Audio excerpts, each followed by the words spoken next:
রংপুর বিভাগের বিভিন্ন জেলা উপজেলা থেকে সম্মানিত শিক্ষক শিক্ষিকা ভাই ও বোনেরা, বাংলাদেশ বেসরকারি প্রাথমিক বিদ্যালয় সাধারণ শিক্ষক ঐক্য পরিষদ কর্তৃক আয়োজিত আজকের এই রংপুর বিভাগীয় সমাবেশে আপনাদের সকলকে সাদর সম্ভাষণ। মুসলমান ভাইদের প্রতি রইল সালাম, আসসালামু আলাইকুম। হিন্দু ভাইদের প্রতি আদাব, অন্যান্য জাতির প্রতি আন্তরিক অভিনন্দন এবং শুভেচ্ছা।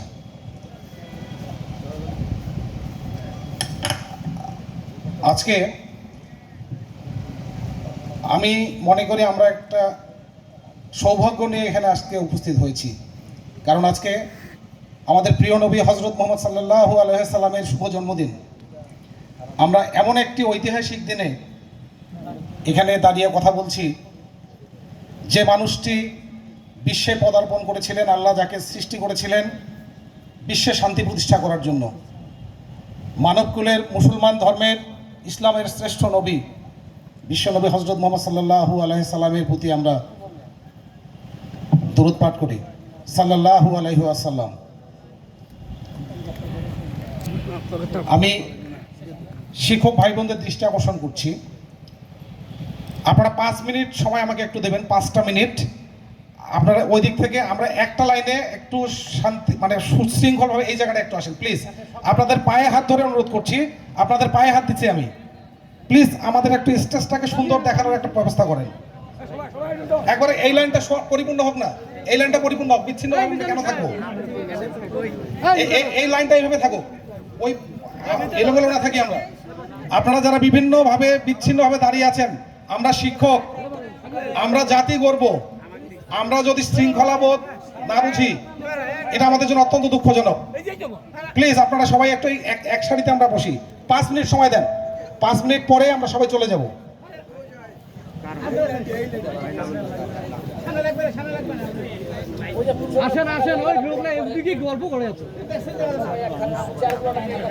একটু সব ক্লিয়ার করবো এই লাইনটা, বাকি চেয়ার দরকার নাই। আমাদের এই লাইনে যতটুকু জায়গা আছে আমরা পুরো চেয়ারগুলো পরিপূর্ণভাবে বসি।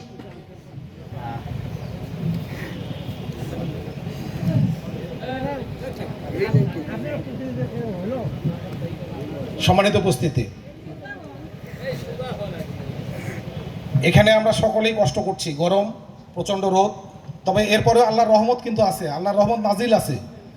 এই যে বাতাসটুকু আছে, এই বাতাসটুকু আল্লাহর রহমতের কারণে আমরা এখনো পর্যন্ত ভালোভাবে এখানে প্রোগ্রাম করতে পারছি। আমি আপনাদেরকে অশেষ ধন্যবাদ জ্ঞাপন করছি। শত প্রতিকূলতার মাঝেও, এত প্রতিকূল পরিস্থিতিতে, যেখানে জনে জনে ফোন দিয়ে আজকের এই প্রোগ্রামকে বানচাল করার জন্য সর্বোচ্চ চেষ্টা করা হয়েছে, সর্বশক্তি নিয়োগ করা হয়েছে, এত প্রতিকূলতার পরেও আপনারা আজকের এই প্রোগ্রামে উপস্থিত হয়েছেন। এই জন্য সাধারণ শিক্ষক ঐক্য পরিষদের পক্ষ থেকে আপনাদেরকে প্রাণঢালা অভিনন্দন এবং শুভেচ্ছা।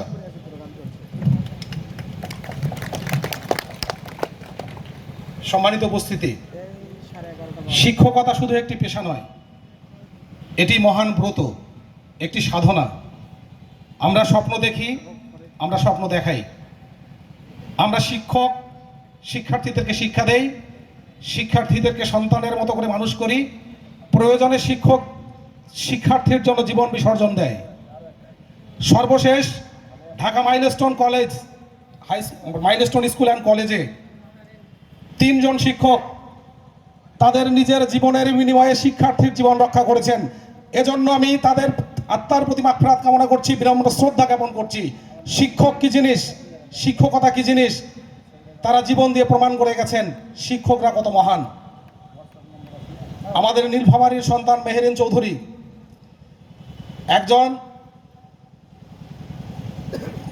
মাসুকা বেগম, 2 জন মৃত্যুবরণ করছেন যেদিন অগ্নিকাণ্ড ঘটনা ঘটেছিল, বিমান দুর্ঘটনা হয়েছিল সেদিন। আর একজন হাসপাতালে চিকিৎসাধীন অবস্থায় 14ই আগস্ট মৃত্যুবরণ করছে। এই শহীদ শিক্ষকদের প্রতি আমরা বিনম্র শ্রদ্ধা জ্ঞাপন করি, তাদের আত্মার মাগফিরাত কামনা করি। আজকের এই অনুষ্ঠানে বিভিন্ন স্তরের প্রশাসনিক কর্মকর্তাবৃন্দ, ইলেকট্রনিক এবং প্রিন্ট মিডিয়ার ভাই ও বোনেরা, আপনাদের সকলের প্রতি কৃতজ্ঞতা জ্ঞাপন করে আপনাদের সবাইকে আমাদের আজকের এই প্রোগ্রাম সফল করার জন্য সহযোগিতার জন্য বাংলাদেশ বেসরকারি প্রাথমিক বিদ্যালয় সাধারণ শিক্ষক ঐক্য পরিষদের পক্ষ থেকে উপস্থিত সকল শিক্ষকদের পক্ষ থেকে আন্তরিক অভিনন্দন, শুভেচ্ছা এবং কৃতজ্ঞতা জ্ঞাপন করছি। সম্মানিত সুধীমণ্ডলী, আজকে পাশে বসে আছেন সাইদুর ভাই। সাইদুর ভাইয়ের সঙ্গে আমার প্রথম পরিচয় ওনারা যখন প্রথম আন্দোলন শুরু করেন। আমি সেখানে যেতে পারিনি। আমার স্কুলের যে প্রতিষ্ঠাতা আমার চাচা সেই আন্দোলনে গেছিল, অংশগ্রহণ করেছিল। সেখান থেকে চাচা আমাকে বলল, তোমাদের একটা ভালো শিক্ষক সমিতি হয়েছে, সেখানে তোমরা সম্পৃক্ত হও, তোমাদের দাবি দাবা পূরণ হবে ইনশাল্লাহ। এই সেই সাইদুর ভাইকে আমি তৎক্ষণাৎ ফোন দেই যে সাইদুর ভাই, আমাদের এই শিক্ষকগুলোকে বাঁচাতে হবে, শিক্ষক পরিবারগুলোকে বাঁচাতে হবে, আমাদের শিক্ষার্থীদের অধিকার আদায় করতে হবে, আমাদের সম্মিলিতভাবে ঐক্যবদ্ধভাবে আমাদের দাবি আদায় করতে হবে। সাইদুর ভাইয়ের সাথে সেই দিন থেকে পরিচয়। আজও পর্যন্ত সাইদুর ভাইকে নিজ ভাইয়ের যতটুকু শ্রদ্ধা, সম্মান, আদর, স্নেহ, ভালোবাসা সেটা আমিও ওনাকে করি, উনিও আমাকে করে। অত্যন্ত দুঃখের বিষয়, আমরা যে সংগঠন থেকে হাঁটি হাঁটি পা করে এতদূর এসেছি, সেই সংগঠনের কিছু মানুষের অনৈতিক কিছু কর্মকাণ্ড, কিছু মানুষের মুখ এবং অন্তরের ভিন্নতা, মুখে বলে এক কথা, অন্তরে আর এক জিনিস, একে অপরকে শ্রদ্ধা না করা, সম্মান না করা, বিভিন্ন কারণে আজকে আমাদের মধ্যে বিভক্তি। সঠিক কথা বলতে গেলেই সে খারাপ, ধরাই দিলে সে খারাপ, অন্যায়ের প্রতিবাদ করলে সে খারাপ। আবার তারা কি করে, যারা তার কথা মতো পোশাক হুকু হয় না, তার বিরুদ্ধে যত প্রকার এলিগেশন আনা দরকার, যত প্রকার মিথ্যাচার করা দরকার, নিজের চেয়ারটুকু বাঁচিয়ে রাখার জন্য, নিজের চেয়ারটুকু ধরে রাখার জন্য যতটুকু মিথ্যা প্রয়োজন, সেই মিথ্যা এবং বানোয়াট গল্পটুকু তারা সাজিয়ে বলতে পারে। আজকে রংপুর বিভাগ, এই রংপুর বিভাগ মহান স্বাধীনতা যুদ্ধ পরবর্তী যত আন্দোলন সংগ্রাম বাংলাদেশে হয়েছে, ব্রিটিশ বিরোধী আন্দোলন, তেভাগা আন্দোলন, সর্বশেষ গণ অভ্যুত্থান, সমস্ত আন্দোলনের প্রাণকেন্দ্র ছিল রংপুর বিভাগ। আমরা সকল শহীদ ৭১ থেকে আজ পর্যন্ত ৭১-এর সকল শহীদ, ২৪-এর গণ অভ্যুত্থানে আত্মদানকারী সকল শহীদ থেকে শুরু করে রংপুর বিভাগের যারা বিভিন্ন স্তরে বিভিন্ন সংগ্রাম করতে গিয়ে জীবন দান করেছেন, তাদের প্রতি, তাদের আত্মার প্রতি মাগফিরাত কামনা করছি। আমি কথা দীর্ঘায়িত করতে চাই না। ১৮ সালের আন্দোলন থেকে আমি শুরু করতে চাই। ১৮ সালের আগে আরো অনেক কিছু আছে। ১৮ সালের আন্দোলনের আগে জাতীয় প্রেস ক্লাবে আমরা যখন একটি মানববন্ধন করেছিলাম, সেই মানববন্ধনে মেবি সুন্দরী আপা ছিলেন, রূপসী ম্যাডাম ছিলেন। তো আমাদের ম্যাডামেরা এক কোমর পানি, কোথাও এক হাঁটু, কোথাও এক কোমর, এরকম একটা বিভৎস অবস্থায়, প্রচুর বৃষ্টিতে রাস্তাঘাট তলিয়ে গেছে, প্রায় এক কোমর পানি।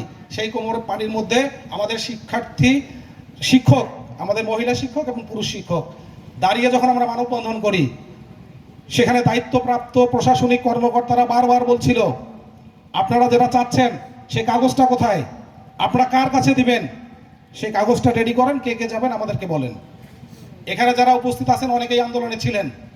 সেখানে বলছিল, আপনাদের বিষয়টি প্রধানমন্ত্রীর দৃষ্টিগোচর হয়েছে, প্রধানমন্ত্রী বিষয়টি আমাদের প্রশাসন থেকে দেখতে পেরেছেন ভিডিওর মাধ্যমে, সিসি ক্যামেরার মাধ্যমে। উনি বলছে, এই শিক্ষকরা যদি ভুয়া হইতো, এই শিক্ষকদের যদি সঠিক স্কুল না থাকতো, তাহলে এক কোমর পানির মধ্যে, বৃষ্টির মধ্যে তারা দাঁড়িয়ে মানববন্ধন করতো না। অবশ্যই এদের দাবির যৌক্তিকতা আছে, তারা কি বলতে চায় আমি শুনতে চাই। আমরা মানববন্ধন শেষে কে কে যাব, কাগজ কি নিব, কি করব, বিভিন্ন জন বিচ্ছিন্ন অবস্থা, আমরা কিন্তু যেতে পারি নাই। প্রথম চান্স মিস, জাতীয়করণের প্রথম ট্রেন মিস আমরা সেদিন করছি। এরপরে আসি 18 সালের আন্দোলন। 18 সালের আন্দোলনে 21শে জানুয়ারি 2018 সালে আমরা আন্দোলন শুরু করি। তৎকালীন প্রাথমিক ও গণশিক্ষামন্ত্রী, তাকে আমরা বারবার অবহিত করেছি, আপনি আমাদের একটা সমাধান দেন। যদি সমাধান না দেন আমরা কিন্তু আন্দোলন করতে বাধ্য হব। শেষ পর্যন্ত উনি যখন সমাধান দিতে পারে নাই, আমরা 21শে জানুয়ারি 2018 তারিখ থেকে জাতীয় প্রেস ক্লাবে অবস্থান কর্মসূচি শুরু করি। 21শে জানুয়ারি থেকে 10 দিন অতিবাহিত হওয়ার পরে 30শে জানুয়ারি ডক্টর AFM মঞ্জুর কাদির স্যার, যিনি পরবর্তীতে মহাপরিচালক হয়েছিলেন প্রাথমিক শিক্ষা অধিদপ্তরের, জনাব আকরাম আল হোসেন, যিনি আমাদের প্রাথমিক ও গণশিক্ষা মন্ত্রণালয়ের পূর্ণাঙ্গ সচিবের দায়িত্ব পালন করেছেন দীর্ঘদিন, পরে ওনার দায়িত্ব 2 বছর এক্সটেনশন করা হয় সিনিয়র সচিব হিসেবে। সবচেয়ে বেশি সচিবের দায়িত্ব পালন করেছেন আকরাম আল হোসেন, এবং তৎকালীন মন্ত্রীর একান্ত সচিব, তৎকালীন মন্ত্রীর যাকে PS বলা যায়, শেখ আতাহার হোসেন। 3 জন সচিব আমাদের প্রেস ক্লাবের আন্দোলনে আসেন।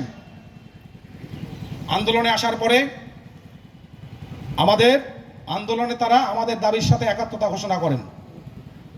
স্যারেরা বলেন, আপনাদের বিষয়টা আমরা পুরোপুরি জানি, আপনাদের দাবি যৌক্তিক, আমরা আপনাদের দাবির সাথে একমত, আমাদেরকে একটু সময় দিন, আমাদেরকে একটু সময় দিন, আমরা আপনাদের এই দাবিটা, যৌক্তিক দাবিটা পূরণের সর্বাত্মক সকল সহযোগিতা করব এবং আমরা এই দাবিটা পূরণ করার সব ধরনের চেষ্টা করব।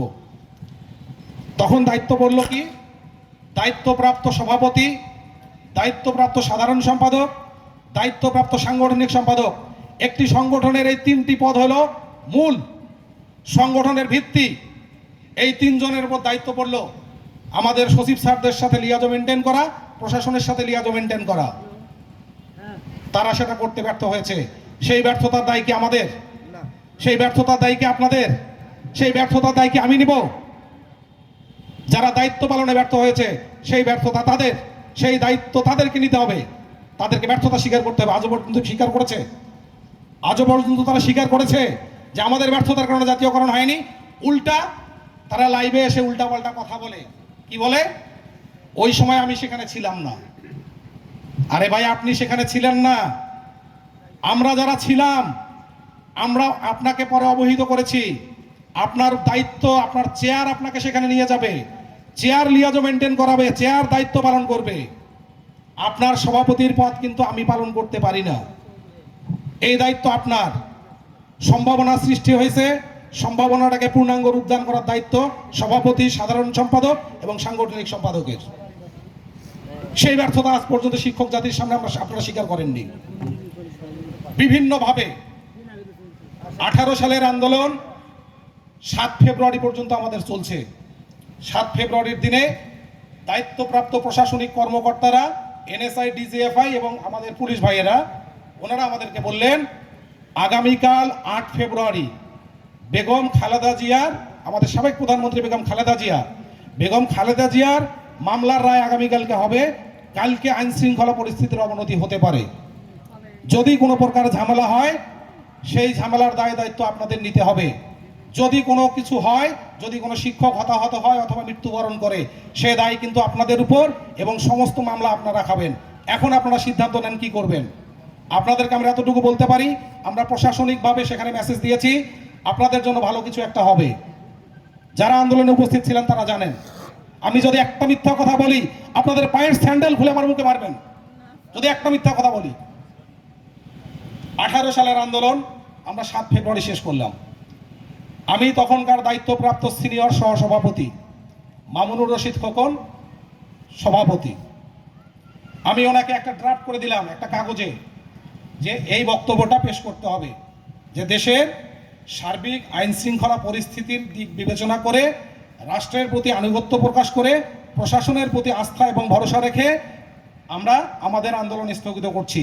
যদি আমাদের দাবি পূরণ না হয় আমরা পুনরায় জাতীয় প্রেস ক্লাবে আন্দোলনে আসব। এই কথাটা আপনাকে আমি বললাম যে আপনি এটা উপস্থাপন করেন। কয়েকটা চ্যানেল ক্যামেরা ফোকাস করছে, এরকম কাগজ হাতে সে ঘোষণা করতে পারছে না, সে বলতে পারছে না। রূপসী ম্যাডাম ছিলেন? আমি কি মিথ্যা কথা বলছি? সাংবাদিকরা তখন বলল, হয় মিয়া, সভাপতি হয়েছেন, এতগুলো শিক্ষকের জীবন নিয়ে খেলা করেন, সঠিক বিষয়টা উপস্থাপন করে বলতে পারেন না, আপনারা কেন আন্দোলন স্থগিত করছেন, এই কথা বলতে পারেন না, সভাপতি আসছেন। যদি মিথ্যা কথা বলে থাকি আপনাদের যে কোনো শাস্তি আমি মাথা পেতে নিব। তখন ওখানে মিডিয়ার যারা আমাকে চেনে বলল, সাজু ভাই প্লিজ আমাদেরকে একটু কাভারটা করে দেন, আমরা চলে যাই। আমাদের নিউজটা ধরাইতে হবে, আপনাদের আন্দোলনটা যেহেতু স্থগিত হলো, নিউজটা যেন আসে। 18 সালের আন্দোলন স্থগিত আমার মুখ দিয়ে হয়েছে, আমি সেই আন্দোলন স্থগিত করছি। এনামুল ভাই মিথ্যা বলছি কি? এনামুল ভাই ছিলাম? আচ্ছা, 18 মেম্বার ভাই ঠিক তো? 18 সালের আন্দোলন 7 ফেব্রুয়ারি স্থগিত হয়েছে। 7 ফেব্রুয়ারি আন্দোলন স্থগিত হওয়ার পরে 1.5 বছর চলে গেছে, আমাদের কোনো সুরাহা হয়নি। যেখানে 2 মাসের মধ্যে সমাধান হওয়ার কথা। ডিজিএফআই ভাইদের প্রতি, ডিজিএফআই এর যে ভাইয়েরা ছিল সেখানে দায়িত্বে প্রেস ক্লাবের, আমি তাদের প্রতি সারা জীবন শ্রদ্ধা জ্ঞাপন করব। ওনারা বলছিল আমাদেরকে 2টা মাস সময় দেন, 2 মাস সময় দেন, আপনাদের সাংগঠনিক সভাপতি, সাধারণ সম্পাদক এবং সাংগঠনিক সম্পাদককে আমাদের সাথে দেন। প্রত্যেকটা অফিসে আমরা তাদের সাথে গিয়ে মুভ করব। আমাদের সাথে আপনারা 2টা মাস কাজ করবেন। 2 মাসের মধ্যে যদি জাতীয়করণ না হয়, আমরা ডিজিএফআই থেকে আপনাদেরকে এই প্রেস ক্লাবে আবার বসাই দিব। আমাদের শাহনাজ ম্যাডাম বরিশালের প্রচুর কান্নাকাটি করছিল ডিজিএফআই ভাইদের সাথে, যে স্যার আমাদেরকে যে কোনোভাবে ব্যবস্থা করে দেন। বললো তো আমরা 2 মাস সময় চাচ্ছি, এই 2 মাস আপনারা আমাদের সাথে কাজ করেন। আমরা সেখানেও ব্যর্থ হয়েছি, করি নাই, করতে পারি নাই। 19 সালে যখন আমরা আন্দোলন করতে যাই, বাংলাদেশের ইতিহাসে বেসরকারি প্রাথমিক বিদ্যালয়ে 19 সালের আন্দোলন ছিল সর্ববৃহৎ এবং দীর্ঘমেয়াদী আন্দোলন। সে আন্দোলন ছিল 56 দিনের। এই অসহায় শিক্ষকগুলো খেয়ে না খেয়ে মশার কামড়ে জীবনের ঝুঁকি নিয়ে মৃত্যুকে হাতের মুঠোয় নিয়ে 56 দিন আন্দোলন করেছে। 22তম দিনে মহা শিক্ষকদেরকে না বলে প্রেস ক্লাব ত্যাগ করেন। আমরা পরের দিন আমরা যারা উপস্থিত তারা দেখি অনেকেই নাই। কোথায় গেল? সাথে কোনো কথা হয়েছে? কাউকে কিছু বলে গেছে? আমরা কিছু জানি না। প্রত্যেকটা আন্দোলনের শুরু থেকে শেষ পর্যন্ত রূপসী ম্যাডাম ছিল রংপুর বিভাগের একজন অগ্নিকন্যা বলবো আমি তাকে। এমন কোনো আন্দোলন সংগ্রাম নাই যেটাতে উনি যায় না। একদম রংপুর বিভাগের অগ্নিকন্যা হিসেবে তাকে আখ্যায়িত করলাম। সে প্রত্যেকটা আন্দোলনের প্রথম সারিতে থেকে আন্দোলন করে গেছে। কারো পক্ষ বিপক্ষ উনি বোঝে না। ওনার কথা আমার স্কুলটা হওয়া দরকার। ওনার বাবাও একজন শিক্ষক, ওনার বাবাও প্রাথমিকের একজন শিক্ষক। 22তম দিনে যখন ওই ঘটনা, তখন আমরা কি করব? আমাদের আন্দোলনটা আমরা কি শেষ করে দিব না চলমান থাকবে? তৎকালীন মহাসচিব, উপস্থিত যারা নেতৃবৃন্দ, তারা বারবার করে রিকোয়েস্ট করা শুরু করলো যে আপনাকে সভাপতির দায়িত্ব পালন করতে হবে। আমি সবিনয়ে সে প্রস্তাবকে প্রত্যাখ্যান করি যে না, আমি ভারপ্রাপ্ত সভাপতি হতে রাজি নই, আমি ভার টানতে রাজি নাই, আমি ভারপ্রাপ্ত সভাপতি হব না, আপনারা অন্য কাউকে দেন, আমি ভারপ্রাপ্ত সভাপতি হতে রাজি না।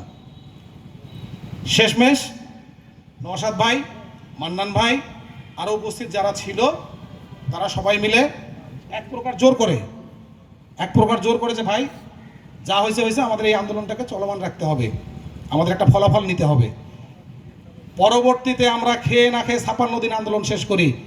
19 সালের আন্দোলন চলমান অবস্থায় আমাদের একটা প্রতিনিধি টিম সচিবালয়ে ঢোকে। আকরাম আল হোসেন স্যারের সাথে এবং সচিবালয়ের আরও 2-1টা স্যারের সঙ্গে তারা এতটাই বাজে বিহেভ করে আসে, তখন থেকে আকরাম আল হোসেন আমাদের এই বেসরকারি প্রাথমিকের উপর নাখোশ। একের পর এক আমাদের বিরুদ্ধে চিঠি করছে আকরাম আল হোসেন স্যার।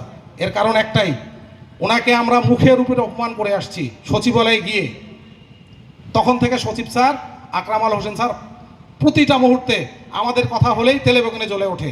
বেসরকারি প্রাথমিকের পরিচয় দিলেই তেলে বেগুনে জ্বলে ওঠে। যারা বেয়াদব, এরা কথা শোনে না, কথা বোঝে না, কথা বলতে জানে না, কার সাথে কি আচরণ করা দরকার এটা জানে না। তারপর থেকে একের পর এক আমাদের উপরে বিভিন্ন রকমের নিষেধাজ্ঞা তৈরি করে। আমি আমার সাথে আরও কয়েকজনকে নিয়ে স্যারের কাছে গিয়ে স্যারকে যথেষ্টভাবে পিতার আসনে বসিয়ে, যে স্যার আপনি আমাদের পিতা, আমরা আপনাদের সন্তান, আপনার সন্তান হিসেবে আপনার কাছে বিনীত অনুরোধ করছি স্যার, আমাদের এই পরিবারগুলোকে মারবেন না, আমাদের এই পরিবারগুলোকে বাঁচার সুযোগ দিন, জাতীয়করণের স্যার ব্যবস্থা করুন। যারা বেয়াদবি করছে তাদের পক্ষ থেকে আমি ক্ষমা চাচ্ছি, স্যার দয়া করে আমাদেরকে ক্ষমা করে দেবেন। শেষমেশ ওনাকে রাজি করাতে সক্ষম হয়েছি। উনি বলছে ঠিক আছে, আর যেন এরকম আচরণ না করে তারা। 19 সালের পরে চলে আসলো করোনা। সালে করোনাকালীন অবস্থায় যার কাছেই যাই কোনো উপায় নাই, অর্থনৈতিক অবস্থা ভয়াবহ, করোনার সময় কোনো কিছুই করা সম্ভব না। এইভাবেই কিন্তু বছর যায়, দিন যায়, মাস যায়, আমাদের কোনো সমাধান আসে না। 22 সালের জুন মাসে একটা সমন্বয় কমিটি করে আন্দোলন করা হয়েছিল 12ই জুন এবং 13ই জুন। 12ই জুন করছিলাম আমরা কেন্দ্রীয় শহীদ মিনারে, 13ই জুন করছিলাম জাতীয় প্রেস ক্লাবে। সেখানে সমন্বয়ক ছিলাম আমি এবং শাহনাজ ম্যাডাম। সেই আন্দোলনে আমাদের সঙ্গে অনেক গ্যাঞ্জাম হওয়ার পরে তখন কিন্তু আর কোনো ফলাফল আসে নাই। এরপরে পরবর্তীতে মন্ত্রণালয়ে যোগাযোগ করলে বলে একমাত্র প্রধানমন্ত্রী, অধিদপ্তরে যোগাযোগ করলে বলে একমাত্র প্রধানমন্ত্রী, আমাদের কাছে এসে কোনো লাভ নেই, আমরা কোনো সিদ্ধান্ত দিতে পারবো না। রাষ্ট্র যদি সিদ্ধান্ত নেয়, রাষ্ট্র যদি আমাদেরকে জানায়, রাষ্ট্র যদি আমাদের জন্য চিঠি করে, আমরা কিন্তু সেই সিদ্ধান্তটা নিতে পারবো, তার আগে না। আচ্ছা, এখন 18 সালের 7 ফেব্রুয়ারি যখন আমরা আন্দোলন স্থগিত করলাম, 20 ফেব্রুয়ারি 2018 তারিখে প্রধানমন্ত্রীর কার্যালয় থেকে, তৎকালীন প্রধানমন্ত্রীর কার্যালয় থেকে একটা চিঠি ইস্যু হয়। সেই চিঠি আপনারা অনেকে দেখছেন। সেখানে স্পষ্ট উল্লেখ ছিল, নাম্বার 1, 26,193 যে জাতীয়করণের সিদ্ধান্ত হয়েছে সেটা সর্বশেষ কি অবস্থা, এবং 26,193 বহির্ভূত যে বিদ্যালয়গুলো, সেগুলোর একটা স্বয়ংক্রিয় সারসংক্ষেপ প্রেরণের জন্য নির্দেশক্রমে অনুরোধ করা হয় আমাদের সচিব স্যারকে এটা নির্দেশক্রমে অনুরোধ করা হয়। তখন সচিব স্যার সেই চিঠির উত্তরে বলে, মাননীয় প্রধানমন্ত্রীর অনুমোদনকৃত বিদ্যালয় যেগুলো, সেগুলো জাতীয়করণ প্রক্রিয়াধীন। অনেক বিদ্যালয় জাতীয়করণ হয়ে গেছে, বাকিগুলো প্রক্রিয়াধীন আছে। এর বাইরে বিভিন্ন জেলা, উপজেলা এবং বিভিন্ন বিশিষ্ট জনেরা জাতীয়করণের নামে সুপারিশ প্রেরণ করেছেন, যা মাননীয় প্রধানমন্ত্রীর অনুমোদনের বাহিরে। কথাটা বুঝেন, যাহা মাননীয় প্রধানমন্ত্রীর অনুমোদনের বাহিরে, যে কারণে আমরা মন্ত্রণালয়ে এই বিষয়ে কোনো সিদ্ধান্ত পৌঁছতে পারি নাই। চিঠির উত্তরটা ছিল সারাংশ এরকম। সেখানেও আমরা ব্যর্থ। একের পর এক ব্যর্থ হওয়ার পিছনে মূল বিষয়টাই যেটা ছিল, আমাদের সমন্বয়হীনতা। আমাদের মধ্যে কোনো ঐক্য ছিল না, আমাদের মধ্যে কোনো সমন্বয় ছিল না। সব দিক বিবেচনা করে সাধারণ শিক্ষকরা যেদিন আন্দোলনরত অবস্থায় থেকে ওরা বিদ্রোহ ঘোষণা করলো যে এইভাবে হবে না, আমাদের সকলকে প্রয়োজন, সবাই মিলে ঐক্যবদ্ধভাবে আমরা একবার চেষ্টা করতে চাই। এরপরেই কিন্তু আজকের এই বাংলাদেশ বেসরকারি প্রাথমিক বিদ্যালয় সাধারণ শিক্ষক ঐক্য পরিষদ, এটা যখন তারা আমাদেরকে জানায়, আমরা কিন্তু সাদরে গ্রহণ করছি এবং আজকে আপনাদের সামনে এসে কথা বলছি। এখানে কোনো নেতামি দেখানোর কোনো সুযোগ নাই। আমি আপনাদের কাতারেই ছিলাম, এখান থেকে এসে কথা বলছি। সাধারণ শিক্ষকরা আপনারা দায়িত্ব নিয়েছেন, সাধারণ শিক্ষকরাই আপনারা যা করবেন সেটাই সঠিক, সেটাই আমরা মেনে নিব। আপনারাই নেতা, আপনারাই দায়িত্ব পালন করবেন। আমরা আমাদের অভিজ্ঞতার ঝুলি থেকে আপনাদেরকে সামান্য কিছু সহযোগিতা করতে পারি। আমরা সামনের কাতারে না, সামনের কাতার আপনাদের, নেতৃত্ব আপনাদের, আপনাদের সিদ্ধান্ত আপনারা কি করবেন। আমার কাছে কিছু নাই, সাইদুর ভাইয়ের কাছে কিছু নাই। আমরা ক্লান্ত, আমরা পরিবারের কাছে লজ্জিত, সন্তানের কাছে লজ্জিত, বাবা মায়ের কাছে লজ্জিত। বাবা মায়ের ব্যর্থ সন্তান। আমার ছেলে অনার্সে পড়ে, আমি খরচ চালাইতে পারি না। আমার মা অসুস্থ, স্ট্রোক করছে, আমি চিকিৎসা দিতে পারি না। এই সন্তানের জীবনের কোনো মূল্য আছে? আমি যে পিতা, আমার সন্তানের লালন পালন করতে পারি না, আমার সন্তানের পড়ালেখার খরচ চালাইতে পারি না। ধিক্কার জানি আমি আমার নিজেকে।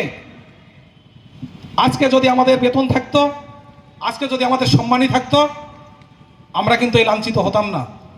নিজের ঘরের স্ত্রীটা পর্যন্ত আমাদেরকে লাঞ্ছিত করে। আমরা যারা পুরুষ, যারা নারী শিক্ষক, তাদের বিষয়টা ভিন্ন। কিন্তু পুরুষের তো ইনকাম না হলে পরিবারটা চালানো সম্ভব না। সন্তান তো বাবাকে চায়, বাবা আমার এটা লাগবে, এইটা করতে হবে।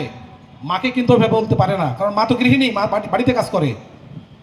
তাহলে আমি পিতা হিসাবে কতটা অযোগ্য পিতা। সেই জায়গা থেকে আমি মনে করি সাধারণ শিক্ষকরা আপনারা যে সিদ্ধান্ত নিয়েছেন, আগামীতে যে সিদ্ধান্ত নেবেন, আপনাদের সেই সিদ্ধান্তের জন্য সর্বোচ্চ ত্যাগ এবং নিজের জীবন উৎসর্গ করতেও পিছু পা হব না ইনশাআল্লাহ। আপনাদের 15ই সেপ্টেম্বরের যে কর্মসূচি, সে কর্মসূচি আমি সাজু ঘোষণা করিনি, সাইদুল ঘোষণা করেনি, নওশাদ ঘোষণা করেনি, ওমর ফারুক ঘোষণা করেছে। ওমর ফারুকের সাথে সারা বাংলাদেশের প্রত্যেকটা বিভাগের যারা সমন্বয়ক রয়েছে, এই সিদ্ধান্ত তাদের।